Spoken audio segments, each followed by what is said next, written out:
নমস্কার, সবাই কেমন আছেন? আমি সোমা, কানাডা কথার আরেকটি নতুন ভিডিওতে আপনাদের সবাইকে স্বাগত। আর এটা ছিল শনিবার বিকেলে, মানে আমাদের এখানে দশমীর দিন আমাদেরও যেমন মনটা খারাপ, মাকে বিদায় দিতে হবে, তেমন দেখুন আকাশেরও যেন মনটা খারাপ, মেঘলা মেঘলা। তো আমরা পৌঁছে গিয়েছি, আর সন্ধ্যেতে আছে সিঁদুর খেলা। আজও ওখানে যাওয়ার পর ঠাকুরের কিছু কাজে হেল্প করলাম। ঠাকুরের কাজ করতে বরাবরই তো আমার ভালো লাগে, আর আমার বাবার বাড়িতে যেহেতু মন্দির, পুজো অর্চনা এগুলো আছে, তো এই কাজগুলো করতে আমার খুবই ভালো লাগে। আজ যেহেতু শেষ দিন, দেখুন মায়েরও মনটা যেন কেমন ভারাক্রান্ত। মাকেও তো চলে যেতে হবে, আবার 1 বছরের প্রতীক্ষা। 1 বছর পরে এই দুর্গাপুজোতে আমরা আবার সবাই মিলে সামিল হব, অনেক আনন্দ, মজা, হই হুল্লোড়।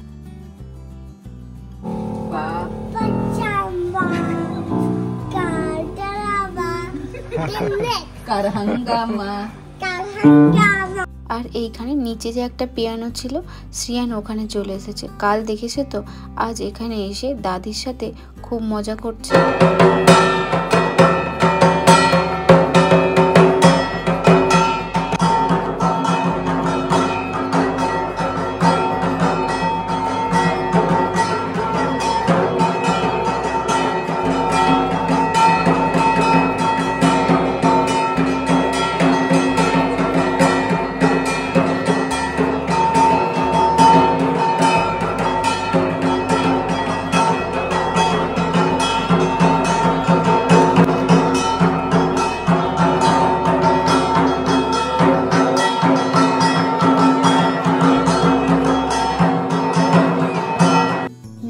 দশমীর পুজো হওয়ার পর আমরা নিচে চলে আসলাম এখানে স্ন্যাক্স কাউন্টারে স্ন্যাক্স নিতে, কারণ স্ন্যাক্স খাওয়ার পর আমাদের এখানে একটা আবার সাংস্কৃতিক অনুষ্ঠান আছে। আর এই সাংস্কৃতিক অনুষ্ঠানে আজকে আমাদের ছোট্ট শ্রিহান ও একটা কবিতা বলবে, তাই জন্য তো ও খুব এক্সাইটেড আছে। তাড়াতাড়ি করছি যে খাওয়া দাওয়া করে প্রোগ্রামটা তাড়াতাড়ি শেষ করবে, কারণ প্রোগ্রামটা হওয়ার পর তারপরে আমাদের সিঁদুর খেলাটা হবে। হ্যালো, শুভ শারদীয়া। আমাদের ছোট্ট শ্রিহান কবি শঙ্খ ঘোষের একটি মজার কবিতা আপনাদেরকে শোনাবে, তো ওকে একটু উৎসাহিত করবেন। ধন্যবাদ।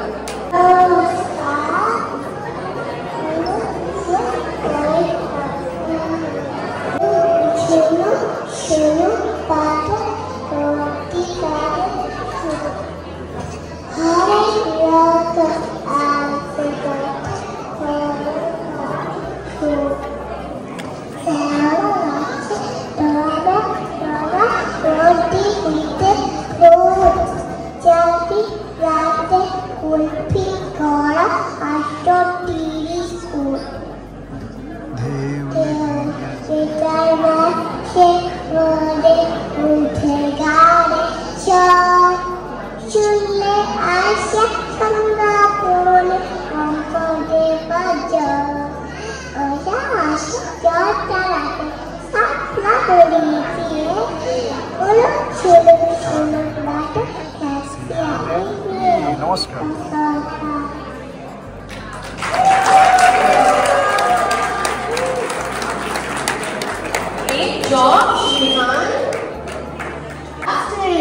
Thank you. Can someone help us to get the piano out? Good job. And I will.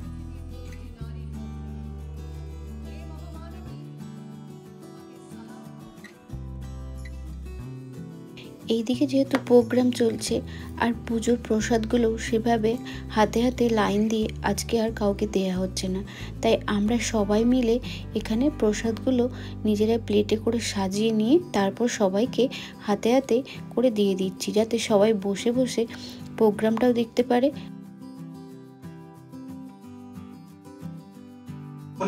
তাদেরই লিখেই যাব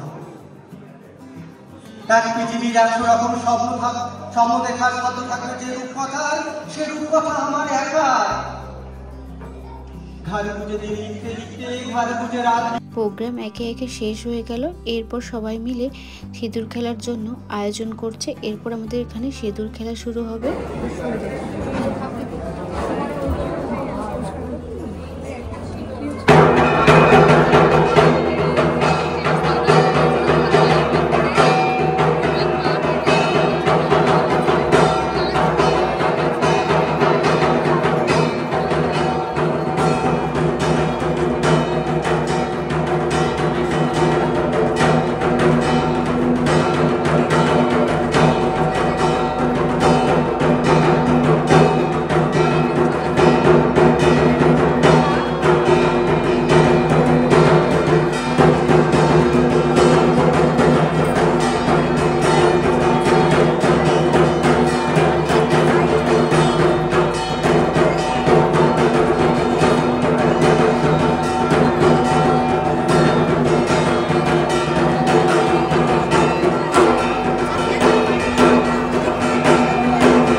মিলে খুব মজা আনন্দ করে 2টো দিন কাটালাম। আর দেখুন সবাই মিলে বসে গ্রুপ ফটো তুলে নিচ্ছে এখানে। এই ফটোগুলোই কিন্তু স্মৃতি হয়ে রয়ে যাবে। আবার পরের বছরের জন্য অপেক্ষা, আর তারপরে সবার শেষে খাওয়ার দাওয়ার খেয়ে বাড়ি ফেরার পালা। আজকের ভিডিও এখানেই শেষ করলাম। সামনে আরও অনেক নতুন ভিডিও নিয়ে আসবো। আর সামনে আমাদের কালী পুজো আছে, তো সেখানে আপনাদেরকে দেখাবো আমরা কিভাবে কালী পুজো উদযাপন করি।